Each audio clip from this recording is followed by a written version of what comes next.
Bienvenue pour ce 7e épisode d'Afro Stories, le podcast donnant la parole aux personnes africaines et afrodescendantes de la région genevoise. Je vous propose en préambule de ce nouvel épisode de faire un exercice pratique. Posez-vous les questions suivantes. Quelles sont mes convictions profondes et que suis-je prêt à sacrifier pour les défendre ? Ai-je pris le chemin du conformisme ou de la revendication et pourquoi ? Quelles qu'elles soient, ces réponses vous appartiennent, même si je vous souhaite que l'énergie que vous dépensez chaque jour soit en faveur d'activités correspondant à vos convictions. Mon invité d'aujourd'hui est un modèle à suivre pour toute personne qui ambitionne de changer le monde. Kenyana Mutombo est né au Congo pendant la période coloniale. Il a été conscient dès son plus jeune âge de la cruauté de l'homme et de l'injustice qu'a engendré cette occupation sur les populations. Il a également su à ce moment-là qu'il ne se conformerait pas à cette situation, peu importe où il se trouve. C'est à Genève que son activisme se développe, ville où le racisme paraît moins brutal, mais certainement pas moins vicieux. Kenyana Mutombo a accompli énormément de choses en faveur de la justice avec un grand J. Nous avons la chance d'habiter la même ville et j'ai la chance de pouvoir échanger avec lui aujourd'hui. Afro Stories est produit par The Spot Podcast Factory en partenariat avec la ville de Genève. Bonjour Kenyana. Salut Omar. Comment ça va? Pas trop mal. Ah, ok, ça me fait vraiment très plaisir que tu sois là avec nous aujourd'hui. C'est un honneur de te recevoir. Ça fait longtemps que j'ai en tête de pouvoir t'inviter, alors qu'il suffisait juste de demander et puis de faire suivre. Donc je suis vraiment très content qu'on puisse discuter ensemble. C'est réciproque.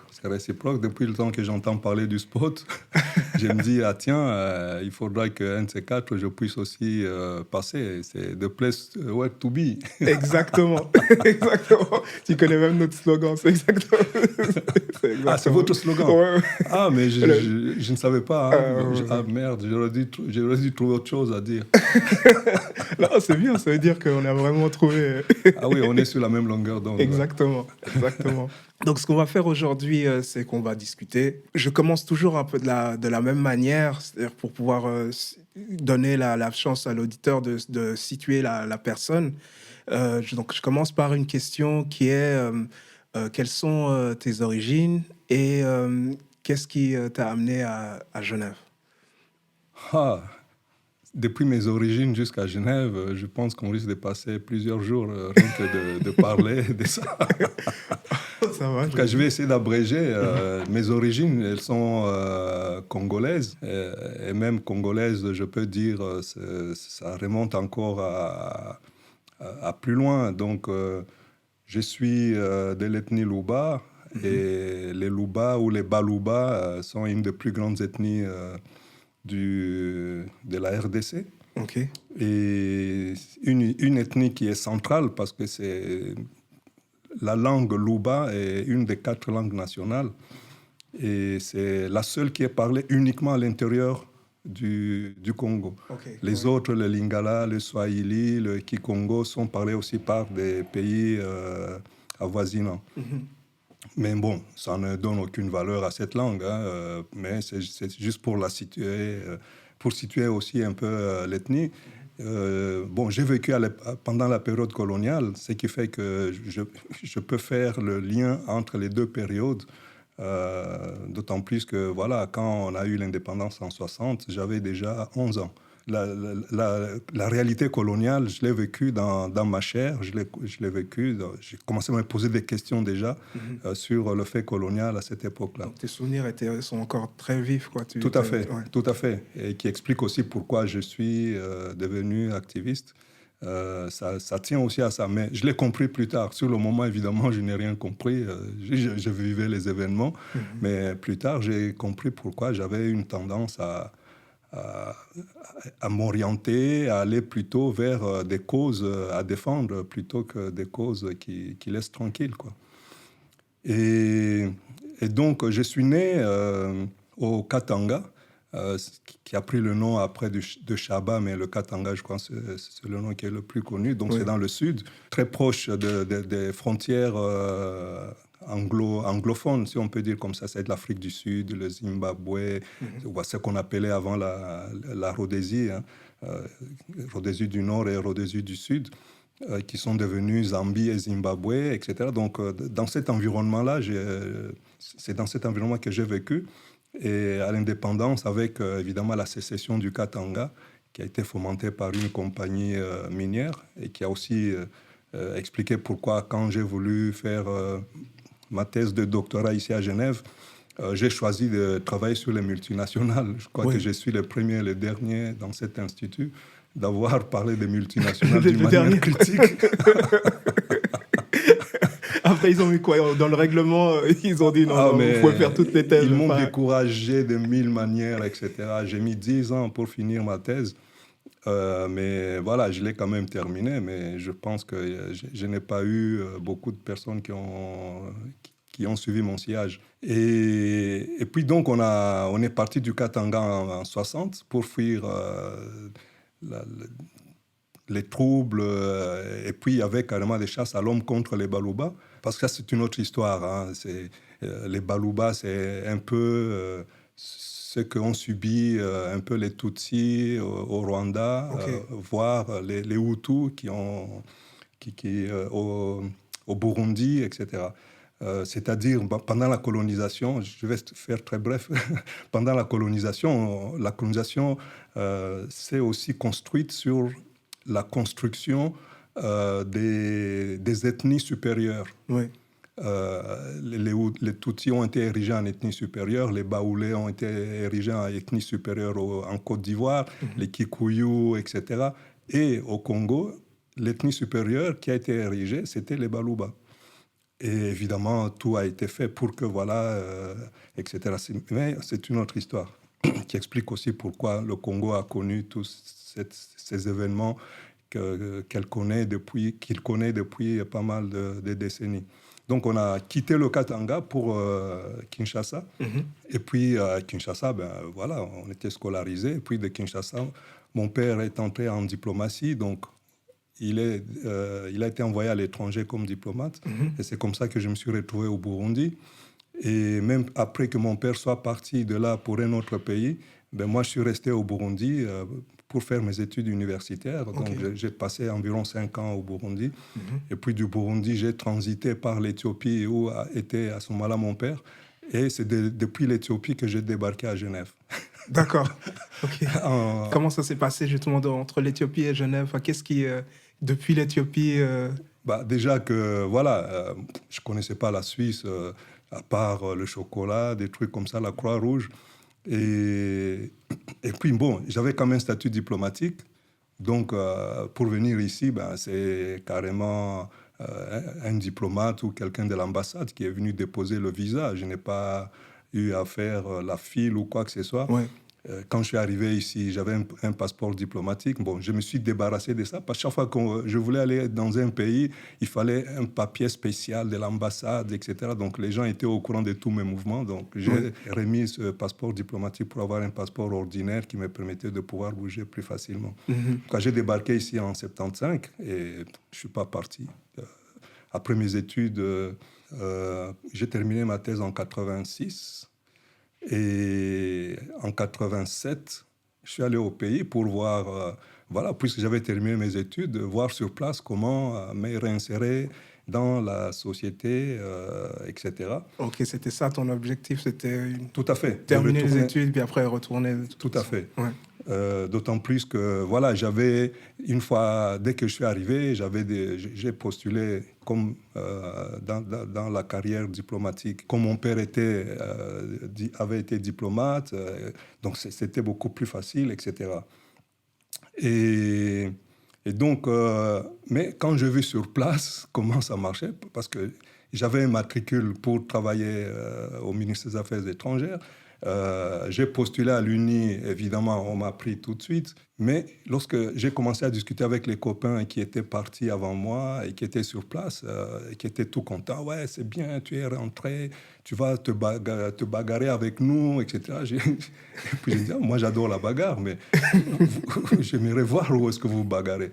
Ah, mais reste là, tu vas voir. Bon, le peu de temps que je suis resté, je me suis rendu compte que, il faudrait, si vraiment je vais me bagarrer, il faut que je rentre en Suisse et que je revienne avec une calache et plusieurs munitions. pour faire le vide, quoi. Parce que, non, c'était la trop... déliquescence totale. Et encore en 87, il paraît que c'était beaucoup mieux qu'aujourd'hui. Mais déjà, à ce moment-là, moi, je me suis dit, non, mais si je reste ici, ou je m'abrutis comme tout le monde, ou alors je fais le vide autour de moi. Et dans ce cas-là, il faut que je sois bien armé pour... Ouais, ou aller au bout, quoi. Alors, bon, comme je ne suis pas du genre suicidaire, je me suis dit, bon, j'avais déjà commencé quand j'avais créé un journal, Regard Africain, en 86, et qui marchait très bien, dans la mesure où il était de plus en plus connu. C'était un journal évidemment très critique, qui parlait de politique, d'économie, mais de culture aussi beaucoup. Et je me suis dit, mais je fais déjà quelque chose d'intéressant avec ce journal. Bon, je vais voir, comme j'ai été formé pour la carrière internationale, je m'insère je cherche un boulot à l'ONU ou dans une organisation internationale. Bon, j'ai commencé à chercher, mais chaque fois que je trouvais un poste, à l'époque c'était assez facile, il fallait évidemment avoir une recommandation du pays. Oui. Et la recommandation du pays, déjà à ce moment-là, il fallait l'acheter. Oui.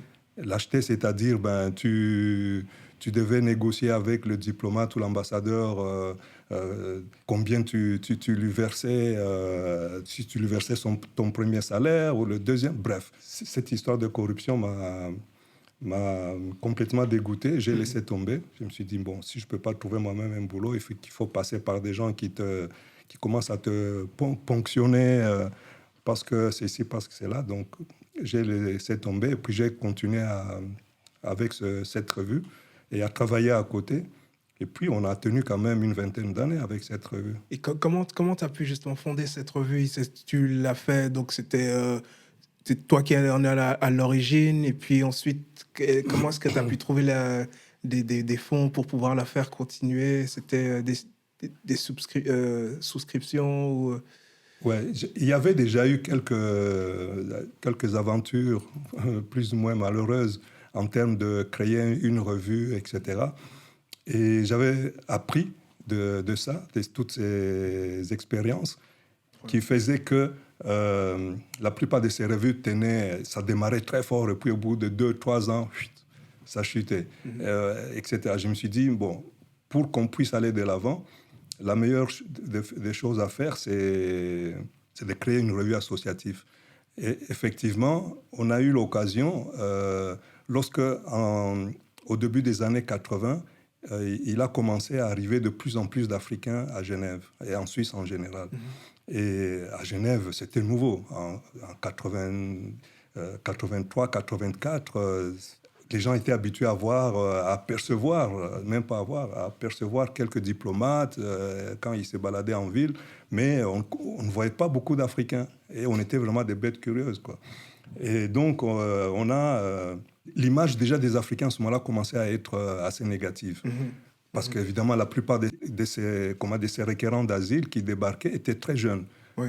Jeunes et très turbulents. Bon, c'était des gens qui venaient d'Afrique centrale, de Kinshasa, qui est quand même considéré comme une capitale de l'ambiance, etc. Donc, ils ne passaient pas inaperçus. Évidemment, à partir de là, on a commencé, dans les journaux, à présenter une image assez négative de l'Afrique, à parler de la question des requérants d'asile déjà d'une manière très négative. Ah, donc ça date. Alors. Tout à fait. Et donc, on a décidé, plusieurs associations, à créer une revue qui s'est appelée Éco-Africain. C'était en 84. Bon, Éco-Africain a fait une année. Et puis, après une année, pour des questions de bisbis à l'interne, moi, j'ai donné ma démission. Et puis, j'étais déjà rédacteur en chef de cette revue, mais qui était collective. Et donc, je suis parti et la revue a disparu quelque temps, une année après. Mais les gens étaient restés sur cette impression-là qu'il nous faut absolument une revue, etc. Alors, dans mon association, le président, les autres ont commencé à dire oui, il faut qu'on reprenne, etc. J'ai dit, si on reprend, il faudrait vraiment qu'on le reprenne en évitant ce qui a fait que l'autre revue est tombée. Et donc, dans ce moment-là, vous me donnez carte blanche. j'ai choisi mon équipe et puis chaque année, quand il y a l'assemblée, vous me jugez si on a fait un bon travail ou pas. Alors, donc, on a choisi cette option-là. Donc, Écho africain était remplacé par Regard africain. Et on a continué comme ça jusqu'en 2005 à peu près. Et donc, la revue ne payait personne. Et puisqu'on ne payait que l'impression, on essayait de vendre, d'avoir quelques publicités, etc., pour pouvoir payer l'impression. Mais il n'y avait personne qui vivait de cette revue et ça a pu tenir aussi longtemps, quoi. Et puis, donc, tu traitais des sujets internationaux et puis aussi des sujets locaux. Locaux, suisses, genevois, etc. Et toujours de façon très critique. Et d'ailleurs, dès les premiers numéros, parce que les gens étaient là à dire « Ouais, mais vous êtes trop critique, etc. » Donc, on a mis carrément sur la couverture qu'on ait la revue qui comment dire, qui aborde les questions d'une manière sans complaisance et sans je ne sais plus quoi. Donc, on l'annonçait déjà que c'est sans complaisance. Ouais. Préparez-vous, quoi. Tout à fait, tout à fait. Et donc, on a pu tenir, et puis on avait toute notre liberté. On n'avait pas à se dire « Ouh là là, il ne faut pas toucher à ça parce que les revenus vont baisser de la pub, etc. » Donc, on y allait vraiment à fond, quoi. Donc, on a eu tout le monde sur le dos parce que, voilà, et surtout sur ces entrefaits, il y a eu la conférence de Durban où j'ai été avec plusieurs casquettes, non seulement en tant qu'activiste, mais en tant que journaliste et en tant qu'analyste politique, puisque j'étais quand même politologue. Et donc, ça a permis de pouvoir... d'ailleurs, le numéro qu'on a publié à cet égard, il est resté quand même assez unique, en tout cas dans le monde francophone. Dans le monde anglophone, je ne sais pas ce qui a été fait, mais dans le monde francophone, on est les seuls à avoir fait un numéro spécial sur Durban et sur la problématique du racisme anti-noir à ce moment-là déjà. Est-ce que tu peux justement élaborer un peu le contexte de la conférence et puis un peu expliquer...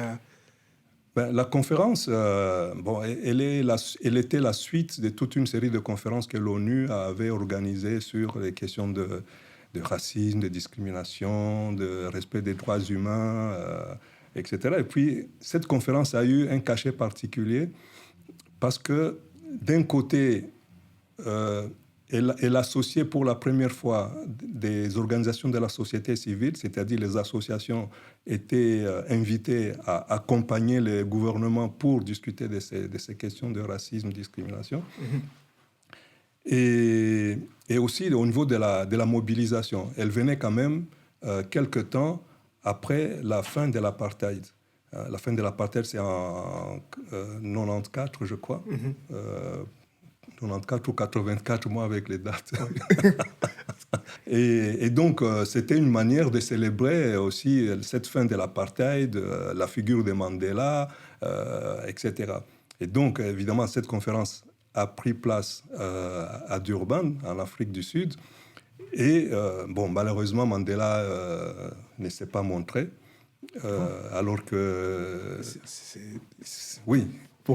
Pourquoi on ne sait pas pourquoi, mais bon, nous, dans le journal, on a donné notre version des faits. C'était quoi cette version?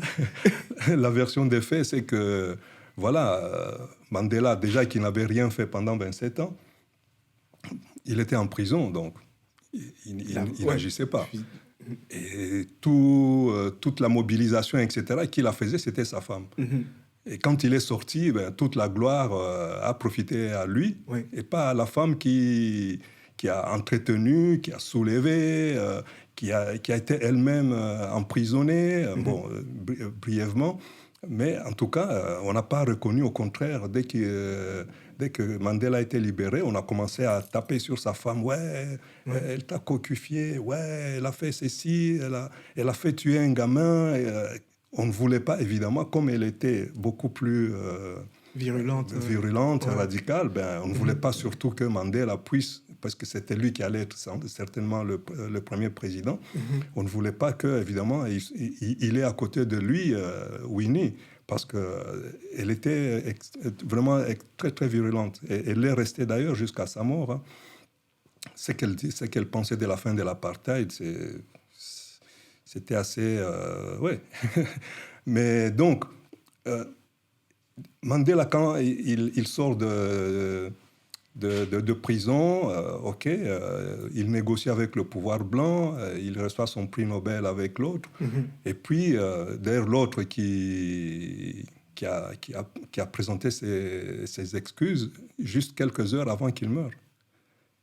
Wow, donc il avait déjà reçu son prix Nobel et il n'avait pas encore officiellement... La communauté blanche n'a jamais présenté des excuses à la communauté noire. Ce sont les Noirs qui se sont empressés de leur donner le pardon, vraiment cheap. Et puis, bon, ils ont présenté ça comme étant l'Ubuntu, etc. L'Ubuntu, c'est tout le contraire. C'est-à-dire, quand on te pardonne, tu fais amende honorable et tu poses un acte symbolique d'acceptation du pardon. Mais là, on a donné... Donc, l'Afrique du Sud, en tout cas la communauté noire, Mandela en tête, avec Desmond Tutu, ont accordé le pardon à une communauté qui ne l'a pas demandé et qui ne l'a pas accepté. Et donc, voilà, ça, c'est parmi les choses dont on traitait dans la revue, c'est-à-dire des choses dont personne ne veut parler, parce que, voilà, c'est quelque chose qui... Ouais, ça va à l'encontre de Mandela, belle figure, etc. OK, belle figure, mais nous, on n'a pas une culture d'iconisation. Hein. Les icônes, chez nous, c'est les ancêtres. Les ancêtres, voilà, OK, ils sont là où ils sont. On essaie de vivre avec eux, mais on ne va pas iconiser quelqu'un juste parce que, voilà, il a fait tel ou tel fait, et d'autant plus qu'il n'a pas été seul à faire ça. Donc, l'histoire de l'Afrique du Sud, avec ce pardon, moi, j'ai été là plusieurs fois, je leur ai dit, mais vous mettez en avant l'Ubuntu, mais vous n'avez pas fait l'Ubuntu. Comment expliquer ça? Ouais, tu sais, c'est nos dirigeants, etc., on ne peut pas, etc. Et puis Mandela, qui a quand même combattu, ou en tout cas qui a essayé de combattre pendant 27 ans, il n'a pas renoncé à la lutte contre l'apartheid, donc il n'a pas renoncé à la lutte contre le racisme. Quand il sort de prison, quand il devient président, et en devenant président, il a plus ou moins, posé des actes. Il n'a pas fait la grande révolution, mais il a bien présidé, honnêtement. Il n'a pas mis de l'argent, il n'a pas de compte en Suisse, etc. Il est clean. Mais le problème, c'est qu'une fois qu'il a fini son mandat, et puis, il s'est dit bon, OK, je vais entrer dans la société civile, c'est-à-dire diriger des organisations. Et il choisit une cause qui change complètement des causes qu'il a défendues toute sa vie.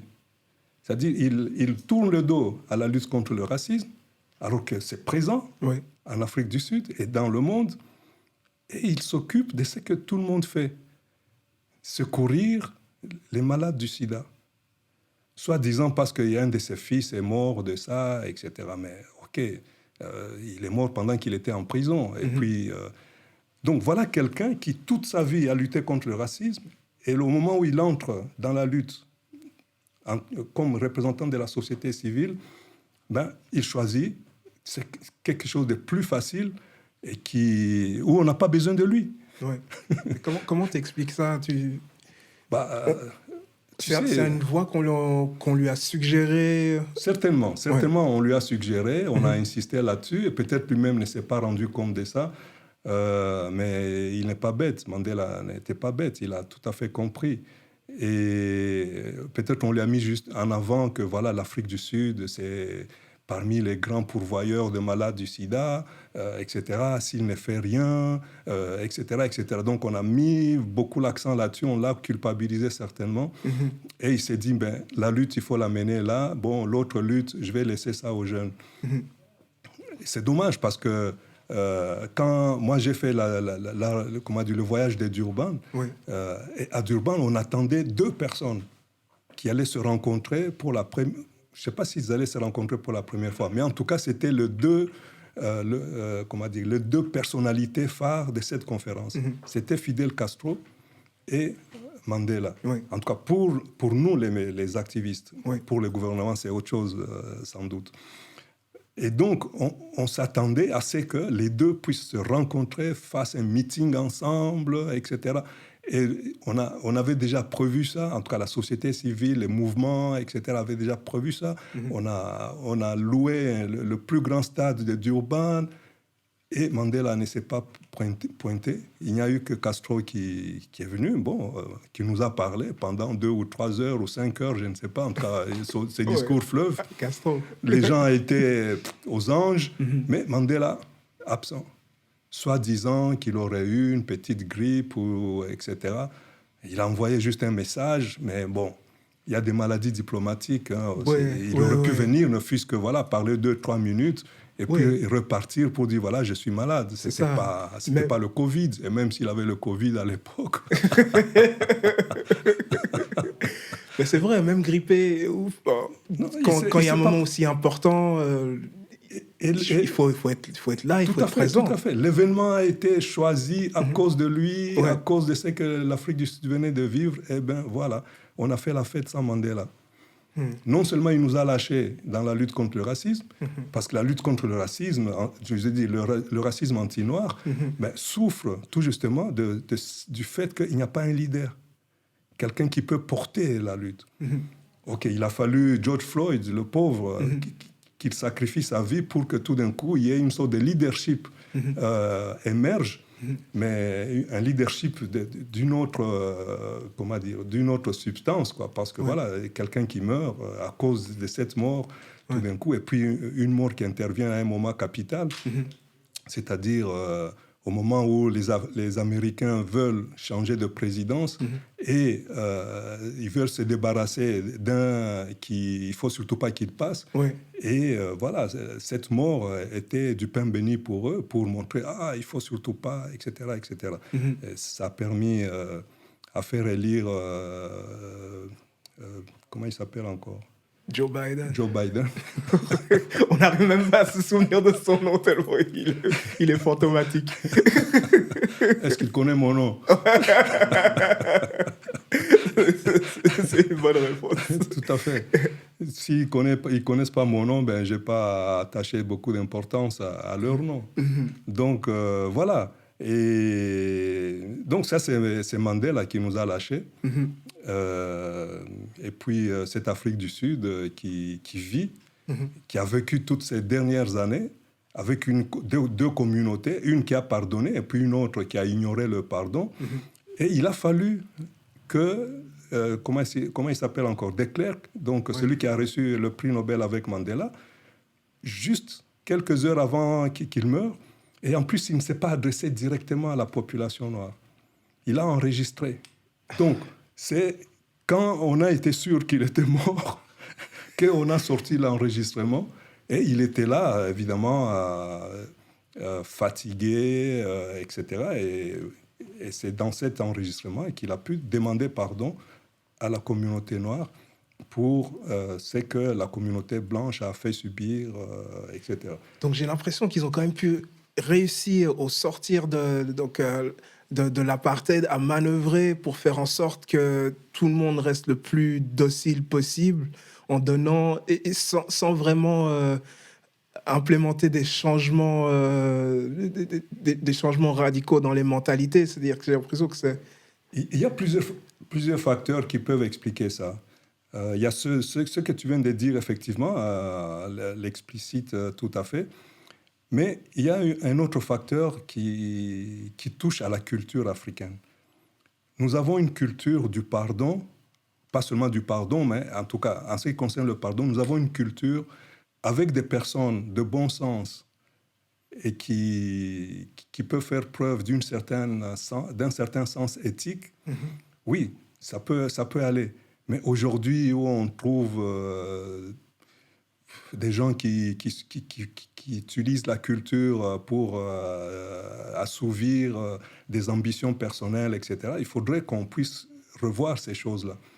Très souvent, quand quelqu'un a commis quelque chose, c'est pour le bien de l'unité nationale, pour le bien de la réconciliation, on fait table rase du passé, etc., comme ça. Des gens qui ont commis des crimes dans le passé font à peine amende honorable et puis ils sont prêts à recommencer. Et donc, En ce qui concerne l'Afrique du Sud, il faut savoir qu'il y a cette philosophie qu'on appelle l'Ubuntu, qu'on peut résumer en une seule ligne. Je suis parce que tu es donc nous sommes. Et donc, voilà, ça fait que l'autre, c'est quelqu'un qui me complète. C'est quelqu'un, si je veux me définir, j'ai besoin de l'autre. Oui. Et donc, c'est une philosophie de l'altérité et de l'être aussi. Je ne peux pas être sans l'autre. Et donc, les Sud-Africains ont opposé cette philosophie à l'apartheid. L'apartheid qui était « je suis parce que tu n'es pas Oui. ». Parce que tu n'es pas ce que tu es réellement, parce que je peux t'éliminer, etc. etc. Et donc, une fois que l'apartheid est terminé, les Sud-Africains se sont sentis un peu piégés en se disant on ne peut que leur accorder pardon à la communauté. D'autant plus que, et ça s'est vu, les jeunes les plus virulents au sein de l'ANC ou au sein du parti pour le panafricanisme, j'ai oublié le nom exact, qui avait pour slogan de dire one settler, one bullet, c'est-à-dire un colon, une balle, et on les jette à la mer et ils retournent d'où ils viennent. Lorsque l'apartheid a pris fin, on n'a plus entendu ce slogan. Non pas parce que Mandela a fait le tour des townships pour dire, voilà, calmez-vous, calmez-vous, maintenant c'est devenu nos frères, etc. Non, parce qu'il y a eu un revirement automatique dans les esprits africains qui sont habitués, c'est-à-dire lorsque tu n'agis plus comme tu le faisais avant, avec le même pouvoir que tu n'as plus, tu n'es plus la même personne. Et donc, puisque tu n'es plus la même personne, à quoi ça sert de te réprimer, de tomber sur toi, et puis etc. Ce n'est plus nécessaire de s'acharner sur toi parce que tu n'es plus ce que tu étais. Et puisque tu n'es plus ce que tu étais, tu deviens un individu comme les autres. Et donc, voilà, c'est là où, effectivement, si les autres avaient pris les choses sérieusement, ils se seraient dit... on nous a pardonné, on revient dans la normalité, etc. Mais ils sont restés sur leur socle. Oui. Et la communauté blanche, il y a certains qui ont compris, qui sont devenus vraiment africains, mais il y en a d'autres qui continuent à penser qu'ils sont supérieurs, etc. Jusqu'à maintenant encore. Tout à fait. Ouais. Et puis, donc, Regard africain et Éco-africain, c'était donc des journaux, des magazines qui allaient déjà dans le sens de l'activisme. Donc, c'était un peu la première pierre que tu as posée. Tout à fait. J'étais activiste sans le savoir. Ouais. Moi, je croyais que je faisais du journalisme. Ouais. Mais c'est après que j'ai compris que j'étais activiste. Et d'ailleurs, c'est à cause d'un article qui est sorti qui critiquait la toute première campagne antiraciste que la Suisse a menée par la Commission fédérale contre le racisme qui venait d'être nommée. C'était en 95 ou 96 par là. Et ils ont fait une campagne antiraciste contre les préjugés, etc. Bon, je ne sais pas à qui ils ont confié cette campagne. C'est toujours la question qu'il faut se poser. Ah oui. Ah non, mais ils ont tapé à côté, quoi. Et évidemment, on les a pas ratés. J'ai écrit un article long comme ça pour démontrer comment, au lieu de lutter contre les préjugés, ils les ont enfoncés, les ont développés, etc. Et donc, ça les a beaucoup touchés. Parce que c'était la toute première campagne. Et tout d'un coup, ils voient quelqu'un qui fait partie de la population victime qui dit que, mais non, vous avez tout fait faux. Au lieu de dire merci. Tout à fait. Vous prenez le combat. Non. Alors, ils m'ont même fait venir à Berne pour que je vienne leur expliquer, etc. OK. Et je suis allé...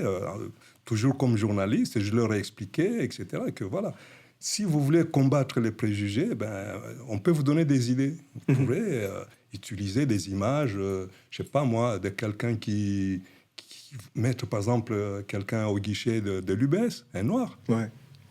Un grand poster comme ça en pleine ville et dans toutes les villes de Suisse. L'UBS avec un noir au guichet, mais déjà, les gens vont se dire, mais comment, depuis quand des Noirs à l'UBS, est-ce qu'on peut leur faire confiance? C'est des images comme ça. Eux, ils ont utilisé, soi-disant pour faire un contre-pied à des images racistes, ils ont pris une image tout justement raciste du DJ. Ouais, c'est-à-dire qu'ils sont allés dans les stéréotypes. Si ça n'avait pas été le DJ, ça aurait été le footballeur, peut-être. Tout à fait. Sans un discours de déconstruction. Le seul discours qu'ils ont pu trouver, c'est oui, je suis toujours celui qui fait la fête. Comment dire, on m'accepte uniquement quand je suis quelqu'un qui fait la fête. Mais quand tu as dit ça, qu'est-ce que tu as dit de plus? Faire la fête, c'est pas mauvais de faire la fête. Non. Donc, ce n'est pas parce que, voilà, on me prend toujours pour celui qui fait la fête que... Donc, il aurait fallu, évidemment, prendre le contre-pied total de cette image du DJ, c'était de celui de faiseur de fête, pour montrer, par exemple, voilà, comme je disais, quelqu'un qui est au guichet de l'UBS. On le voit faire le DJ et puis pendant la journée, il travaille à l'UBS. Oui, c'est ça, exactement. On aurait pu voir tout à fait. Les deux dimensions. Oui. Tout à fait. C'est comme ça que tout d'un coup, les gens peuvent se poser des questions en se disant, ah tiens, c'est pas seulement des faiseurs de fêtes, mais on peut les trouver aussi dans des métiers nobles. Oui. Et donc, bon, je leur ai expliqué, etc. Ils ont paru convaincus. Et donc, une année après, il y a eu la conférence des Durban qui est tombée, qu'il fallait préparer avec les organisations de la société civile. Bon, moi, je ne faisais partie d'aucune association antiraciste. Mais ils m'ont quand même appelé en disant, voilà, tu critiques beaucoup, viens discuter, préparer avec nous la conférence des Durban parce que la société civile est aussi invitée à faire des propositions. On dit, si vous me proposez, pourquoi pas? Si vous me payez le voyage à Durban, ça me fera un reportage.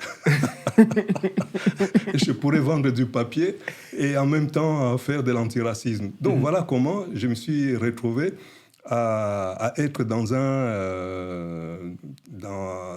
à participer à un séminaire pour préparer, etc. Et donc, moi, j'arrive le premier jour de ce séminaire. Il commence à présenter, voilà, on va parler de ceci, on va traiter de cela, etc. Et il présente maintenant les différents ateliers qui vont avoir lieu ce jour-là. Un atelier sur, évidemment, l'antisémitisme, un atelier sur l'islamophobie, sur le racisme contre les Roms, etc. Il y avait au moins 6-7 ateliers. Et puis, il s'arrête. Je lève la main, je dis, mais et les Noirs, ils sont où? Et là, tout d'un coup, ils se regardent entre eux et spontanément, ils disent, on vous a oublié. Mais non, c'est pas possible. C'est pas possible. Voilà comment est né le cran. Ouais. C'est-à-dire, il est né d'un oubli. Et évidemment, comme on était là, moi, je fulminais de colère. Je dis, mais comment vous pouvez nous oublier alors que nous sommes à l'origine du racisme? Bah, ouais. Le racisme a commencé avec nous avant que ça s'étende aux autres communautés. On a dit, mais non, si vous voulez, vous pouvez créer un atelier aussi sur le racisme anti-noir. Et donc, dans la pause qui a suivi, j'ai ramassé, entre guillemets, les quelques Noirs qui étaient présents. Il y en avait 3 ou 4. J'ai dit, écoutez, on nous a oubliés là. Il faut absolument qu'on s'organise, qu'on fasse un groupe de travail pour pouvoir faire des propositions en ce qui concerne le racisme anti-noir en Suisse. Et là encore, à l'époque, le mot n'existait même pas, parce que le mot s'est limité à racisme. Oui. Donc pour eux, racisme, ça voulait dire, voilà, les Noirs, etc. Et donc voilà comment on a créé d'abord un groupe de travail sur le racisme anti-noir, qui a pu aller jusqu'à Durban, participer à la conférence de Durban. Et à Durban, c'est là où je me suis dit, mais c'est pas possible. Ça fait des années et des années qu'il y a des activistes et aucun n'a formulé ne fût-ce qu'au niveau de la sémantique, quelque chose qui soit spécifique aux Noirs. Et on était là à parler de racisme qui était devenu depuis quelques années un fourre-tout, et personne ne parlait de racisme anti-noir. On était les seuls qui nous réclamions du racisme anti-noir. À Durban. Oui. Tous les autres, c'est racisme, ou c'est là où est née cette terminologie afrodescendant. Oui. Parce qu'évidemment, nos frères et sœurs de l'autre côté, ils ne sont pas africains, mais ils sont d'ascendance africaine. Je ne vois pas la différence, mais eux, ils la voient. Je leur ai dit, mais c'est quoi la différence entre être africain et être d'ascendance africaine? C'est la même chose. Ah non, ce n'est pas la même chose, parce que les Africains, c'est ceux qui sont restés sur le continent, et puis ceux qui sont partis du continent. Mais on est les mêmes, on a les mêmes origines. Et s'ils sont partis, ce n'est pas parce qu'ils ont choisi tout d'un coup de s'exiler tous, ils ont été déportés. Et non, vous êtes des Africains. Bon, tout ça, évidemment, ça cachait, là aussi, des complexes qu'on a, parce que les Africains, un Africain égale quoi? Déstabilisation, guerre civile, dictature, etc., etc. Et eux, ils ne vivent pas ça, ou en tout cas, ils pensent qu'ils ne vivent pas ça. Et c'est pour ça que, OK, on est Africain, mais on est d'ascendance africaine. Bon, tout le monde a choisi, a opté pour ça, parce que voilà, c'est les Américains, les Américains états-uniens qui ont imposé ça à Durban. Et ce n'était pas la seule chose sur laquelle je me suis accroché avec eux. Mais moi, je me suis accroché avec tout le monde, de toute façon. Bah ouais, c'était mal parti en même temps. C'était mal parti. Je me suis accroché avec les Arabes parce que j'ai trouvé que, voilà, ils ont des comptes aussi à rendre aux Noirs, parce que l'esclavage est né avec les Arabes. Je me suis accroché avec les Juifs parce que j'ai osé faire un parallèle, parce que quand on est arrivé dans cette histoire d'activisme, je me suis dit, mais comment est-ce que je vais définir le racisme anti-noir? J'ai cherché dans la littérature, ça n'existe pas. Chaque fois, c'était racisme tout court, et à ce moment-là, ils mettent là-dedans les réalités noires, mais il n'y avait rien qui définissait, voilà, spécifiquement le racisme anti-noir, c'est ça, c'est ça, c'est ça. Et donc, je me suis dit, bon, la seule façon de... faut pas créer des choses de toutes pièces. Allons voir ce qui existe déjà. Je vais aller voir dans l'antisémitisme. J'ai dit, voilà, je vais me servir de l'antisémitisme pour définir le racisme anti-noir. De toute façon, c'est avec des comparaisons qu'on peut arriver à sortir quelque chose de nouveau. Et donc, j'ai fait un petit flyer, stupidement, hein, j'ai fait un petit flyer avec d'un côté une colonne sur l'antisémitisme et une colonne sur le racisme anti-noir. Et divisé en deux, la partie supérieure sur les symétries, c'est-à-dire ce qui est plus ou moins les similitudes, etc., entre les deux, et puis les asymétries, ce qui n'est pas... qu'on trouve chez l'un et puis qu'on ne trouve pas chez l'autre. Donc les différences de traitement. Ouais. Et donc, comme la conférence de Durban avait agendé les choses pour que la première année, c'est des conférences régionales, c'est-à-dire l'Europe faisait sa conférence, l'Asie faisait sa conférence, l'Amérique latine, etc. Il fallait préparer la conférence de Strasbourg qui portait sur le racisme en Europe.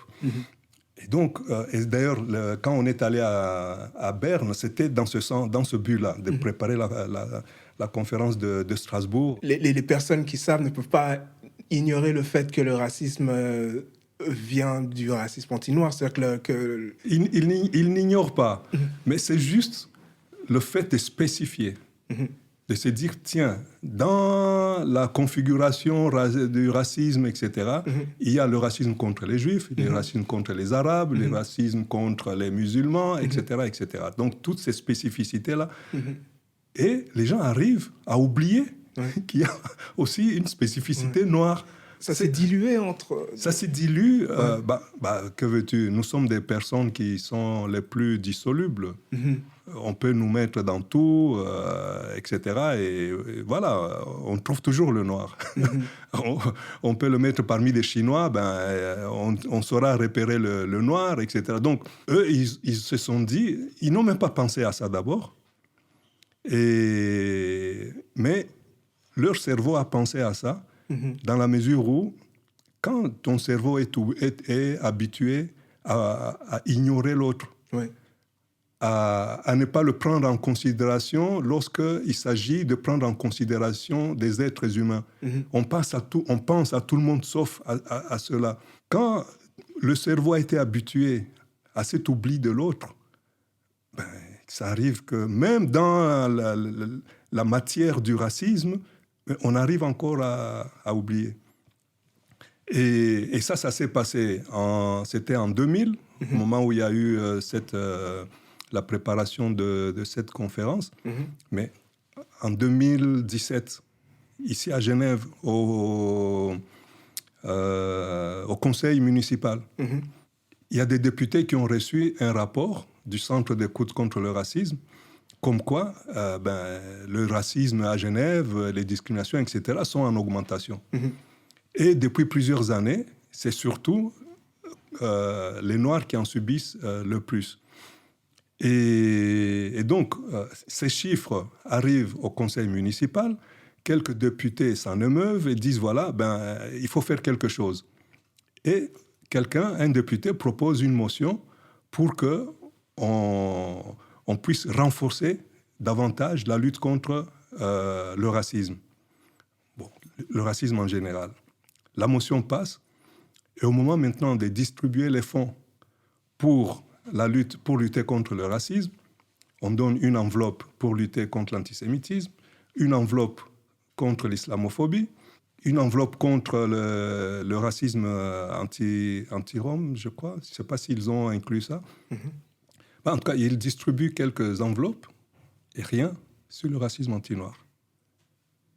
Alors que l'origine de cette motion, c'était une étude qui exactement. mettait ça en avant. Donc, il y a de ces choses, quand on vous raconte comme ça, c'est très difficile de le croire, mais voilà, c'est des réalités que nous vivons pratiquement je ne dirais pas tous les jours, mais que nous vivons régulièrement, très souvent, lorsque on se consacre à cette lutte contre le racisme anti-noir. On découvre de ces choses, et encore là, je vous parle de l'autre côté.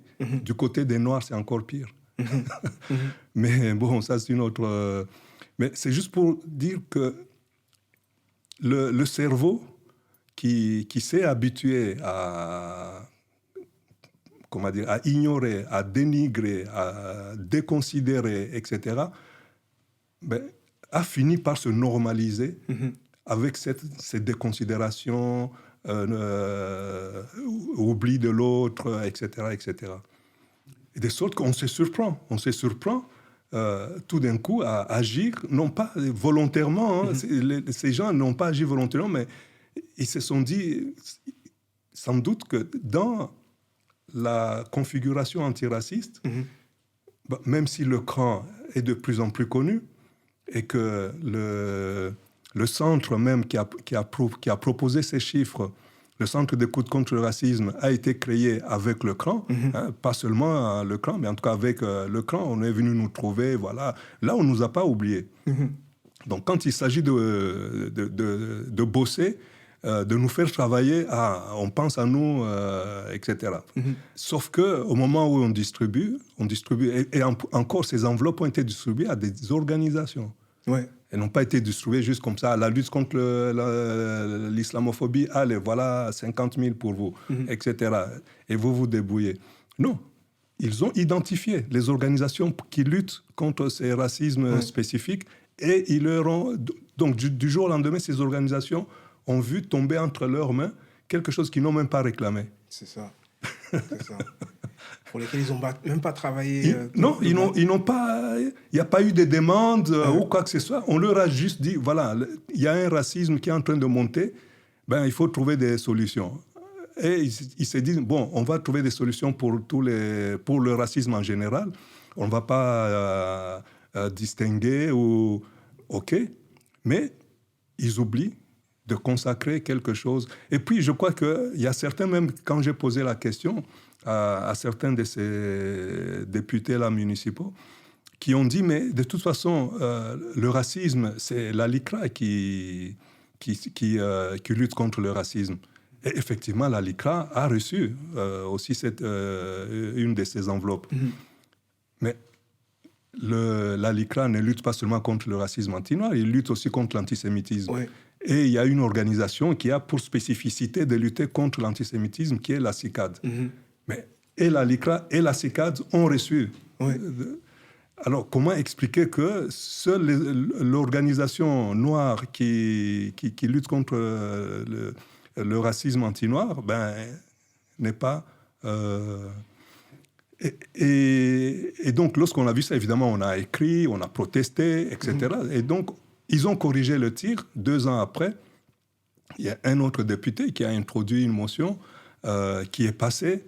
Et voilà, pour que ceux qui ont été oubliés, c'est-à-dire ceux qui luttent contre le racisme anti-noir, puissent bénéficier aussi de cette subvention, qui était une petite subvention, 50 000. Ouais.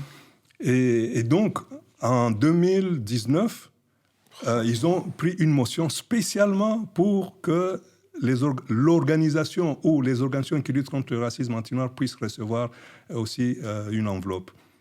Sauf que là aussi, ça a coincé. Donc, comme il s'agit de distribuer de l'argent, les méfiances, évidemment, surgissent. Oui.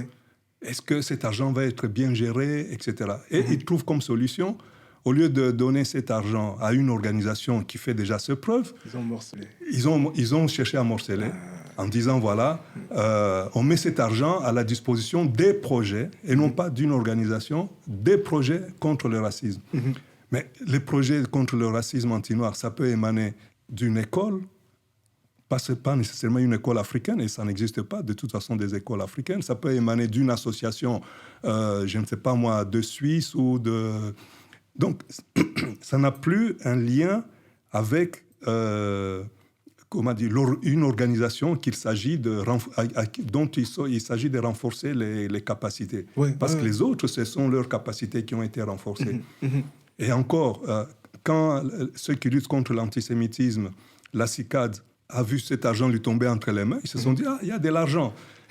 Ils ont demandé une enveloppe supplémentaire. Et ils l'ont reçu l'année d'après. Donc, eux, ils reçoivent chaque année 100 000. Alors qu'avant même de recevoir ces enveloppes, eux, ils fonctionnaient déjà avec un budget de 1 million. Wow. Mais bon, évidemment, tout ne vient pas de l'État, ça vient des privés, etc. Donc, mais voilà une organisation sur le petit périmètre de la Suisse romande sur lequel ils agissent, qui travaille déjà avec 1 million chaque année contre l'antisémitisme. Très bien. Ça ne peut que renforcer et améliorer en tout cas la lutte contre l'antisémitisme. Et lorsqu'ils voient qu'il y a de l'argent qui est distribué, qui demande un supplément de 50 000. Donc, chaque année, ils reçoivent 100 000. et nous, qui faisons à peu près le même boulot qu'eux, on nous dit, voilà, allez au même robinet avec tout le monde, c'est-à-dire présenter des projets, on va vous financer. Ouais. Mais les autres ne présentent pas de projets. Les autres sont renforcés dans leurs capacités. Avec l'argent qu'ils ont reçu, ils peuvent engager un stagiaire, ils peuvent agrandir leur bureau, etc., etc. Mais nous, il faut présenter un projet. Mais si on présente un projet d'agrandissement de bureaux, ce n'est pas 50 000 qu'il nous faut. Non, c'est sûr. C'est 500 000 ou je ne sais pas, etc. Donc voilà comment, à partir de quelque chose de spécifiquement noir, on arrive à nous écarter et à arriver à un résultat qui ne signifie rien pour nous, en fait. Mais avant de justement de décider de distribuer ces subventions, est-ce qu'ils n'ont pas des commissions qui se montent où ils font faire venir des experts ou enfin, j'arrive pas à comprendre le mécanisme. Ça me paraît trop fou, en fait. J'arrive pas à comprendre comment on peut partir de là pour arriver dans quelque chose qui est aussi loin et aussi injuste. Ça montre à quel point vivre dans l'injustice est quelque chose qui est devenu une normalité, à la fois pour ceux qui vivent l'injustice et aussi par rapport à ceux qui génèrent cette injustice. Oui.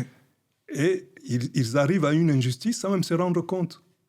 Si on ne leur avait pas fait remarquer ça, personne n'aurait su et il n'y aurait pas eu de réclamation. Et donc, voilà, c'est ça aussi, lutter contre le racisme, c'est lutter déjà contre tous les préjugés, tout ce qui entoure et qui tire la lutte contre ce racisme vers le bas. Du moins, quand c'est une lutte qui est menée par les populations concernées. Et encore, je précise, les populations concernées noires, parce que les Juifs, évidemment, on trouverait anormal que quelqu'un d'autre qu'un Juif soit à la tête d'une organisation qui lutte contre l'antisémitisme. Ouais, ce qui fait sens, quoi. Ça fait sens. Bon, mais pas pour nous. Pour nous, non. Pour nous, il faut quelqu'un qui lutte pour nous. C'est ça. Donc, il faudrait qu'on soit sous tutelle. Exactement. Et c'est pour ça que même dans les Caraïbes, etc., on échange. Et ils disent combien c'est très, très difficile de pouvoir s'organiser lorsqu'ils ne sont pas sous tutelle. Ou alors ils créent des organisations, mais évidemment, ils sont à l'avant-plan. Mais le président, évidemment, il faut qu'il soit de bon teint, le vice-président, et puis, bon, le reste qui suivent peuvent être noirs, ça va. Et donc, voilà, on lutte contre le racisme, qui est une lutte avant tout contre des préjugés, mais on lutte contre des préjugés en renforçant les préjugés. Ouais. Donc, on tourne en rond, quoi. Surtout le fait qu'on suppose que les organisations noires ou l'organisation noire principale n'arrivent pas à s'organiser pour pouvoir disposer de 50 000 francs et rendre des... Enfin, c'est quand même assez insultant, en fait, de se Tout dire... à fait. Là aussi, il y a des choses à dire, hein, mais je pense que la lutte contre le racisme, c'est un devoir citoyen. Et s'il y a des Noirs qui ne sont pas prêts à donner de l'argent pour qu'on lutte contre le racisme anti-noir, OK, on peut un peu les blâmer, mais on ne peut pas les blâmer outre mesure. Et chaque mois, tout ce qu'ils envoient à travers Western Union au pays, c'est déjà une manière de marquer sa solidarité, etc. Et ce n'est pas des millionnaires, tous ces gens. Et donc... moi, je ne vais pas blâmer les Africains qui ne financent pas, etc., dans la mesure où, de toute façon, la lutte qu'on mène, ce n'est pas pour les Africains, mais c'est pour la société dans laquelle nous nous trouvons. Et cette société, elle est alimentée financièrement par aussi des Africains, et ces Africains qui sont des contribuables, même si c'est des contribuables à raison de 0,0001%, mais c'est toujours ces 0,001% qui fait aussi grossir la masse de ce qui fait la prospérité en Suisse. Et donc, c'est pas un cadeau. Moi, quand je reçois une subvention, de toute façon, je n'ai jamais reçu une subvention. Ce n'est que cette année que j'ai reçu pour la première fois. Non, depuis 40 ans que je suis dans le combat, j'ai reçu pour la première fois, je vais dire, une subvention qui est inscrite dans un budget régulier. Ouais. Et c'est quoi? C'est combien? C'est 50 000, quoi. Donc, c'est un petit montant. Mais c'est la première fois. Donc, tout ce que j'ai fait jusqu'à présent, il fallait soit trimer pour financer soi-même, soit proposer des projets. Alors, on finance le projet, mais pas l'association. Oui. Là, pour la première fois, une association... et je ne peux pas dire... Bon, c'est vrai que j'ai une mauvaise réputation sur la place, mais si on me met de côté, il n'y a pas d'autres organisations africaines qui sont financées, en tout cas qui sont subventionnées. Non. Donc, il y a quelque chose... Tout à fait. Tout à fait. Tous sont soumis à des projets ponctuels. Donc, on ne veut pas... Il y a une volonté de ne pas renforcer les capacités des personnes noires qui sont tout autant suisses que les autres à pouvoir mieux s'organiser, à pouvoir mieux, etc. C'est la preuve. C'est pour ça que de toutes les communautés, on est pratiquement la seule qui n'avons pas de lieu où nous pouvons nous rencontrer, sauf pour les cultes. Ouais. Des lieux pour aller prier, etc. Ça, on trouve plus ou moins facilement. D'autant plus que peut-être les gens sont plus faciles à sortir, à débourser de l'argent. Et puis bon, prier, c'est inoffensif, sauf lorsqu'on fait on lance des diatribes contre. Mais les Africains le font rarement. Nous arrivons à la fin de la première partie de l'entretien avec Kanyana Mutombo, qui, je l'espère, vous a autant appris que moi sur son parcours et l'origine de ses combats. La seconde partie sera centrée sur notre chère Suisse Silis, mais à propos de laquelle il y a tant de choses à dire.